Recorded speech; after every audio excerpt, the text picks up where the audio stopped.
click on the link that's right below this video, and that will take you over to practicetheguitar.com, and there you can practice this major 7 exercise at 15 different tempos, with backing tracks at 15 different tempos, with tablature, notation, and a full lesson video, all designed to help you to improve your playing.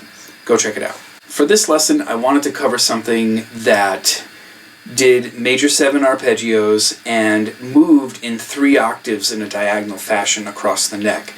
And the idea to this exercise is that we're taking 1, 2, 3, 4, 5, 6 major 7 chords and moving them in succession through these 3 octaves. And the way that this is designed is you'll be able to take a single shape and move it into the 3 different octaves across the neck. And we're going to use a mix of different techniques here. Number 1, Hammer-Ons and Pull-Offs. Number 2, position shifts. And number 3, of course, transposing to these different chords, moving up and down the neck. And as well as these big position jumps that we're doing. So if you're not familiar with Hammer-Ons and Pull-Offs, what you want to do here is you just want to practice moving from one note to the next note without picking every single note. So in this example, that's the basic arpeggio idea. What we're doing is we're just hammering on the adjacent note on each string. So there's basically only 2 notes on each string. And you don't have to do it that way, but that's just one particular way that I think is really useful for seeing how the notes fall across the neck, and of course being able to solo in that kind of linear fashion that moves in a diagonal sort of pattern, moving across the neck as well. So Hammer-Ons and Pull-Offs, what you'd want to do, here's a great exercise for Hammer-Ons and Pull-Offs. You could just take 4 notes in succession, maybe starting on the 7th fret, and you could just pick the first note, and then with your second finger, just do a hammer-on to the 8th fret. Then do another hammer-on to the 9th, and then another hammer-on to the 10th. So what you'd want to try to do here is only pick 1 note out of the 4. This is a lot harder, having to hammer on 3 notes in a row from 1 picked note, but it's a really good exercise.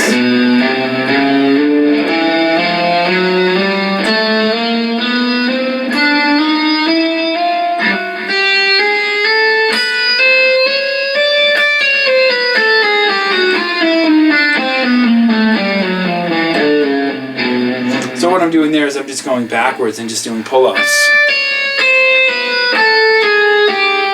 And pull-offs, I think, are more difficult than the hammer-ons because you have to kind of pull your fingers down and away without knocking the note out of tune.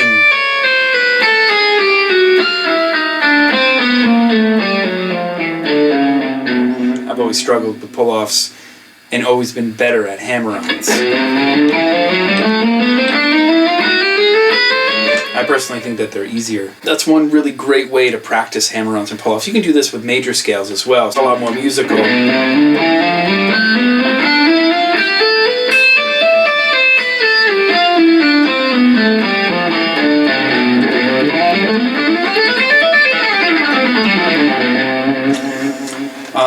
Really a great way to build strength with your fretting hand and also the dexterity between your picking and fretting hand to make sure that you're picking the notes at the right time and then doing the proper hammer-ons and pull-offs.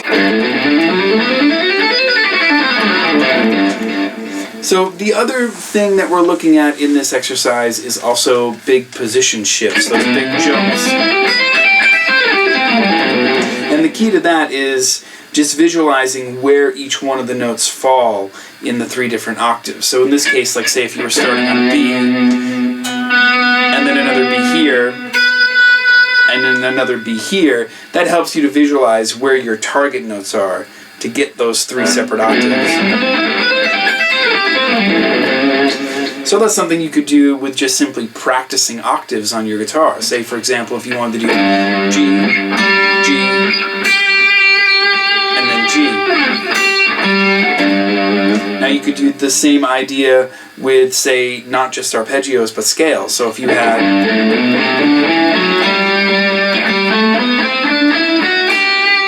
I guess you kind of run out of notes on this one. but this helps you to visualize where those notes fall and repeat across the 3 different octaves on the neck. So with this exercise, we're covering all these different techniques, but this also helps you to build your speed, your dexterity, your tone, your technique. This will help you with improvisation and just simply soloing in general, because it just gives you this really cool way to look at the neck, like I said before, in that kind of diagonal fashion. So click the link below there, just head over to the site.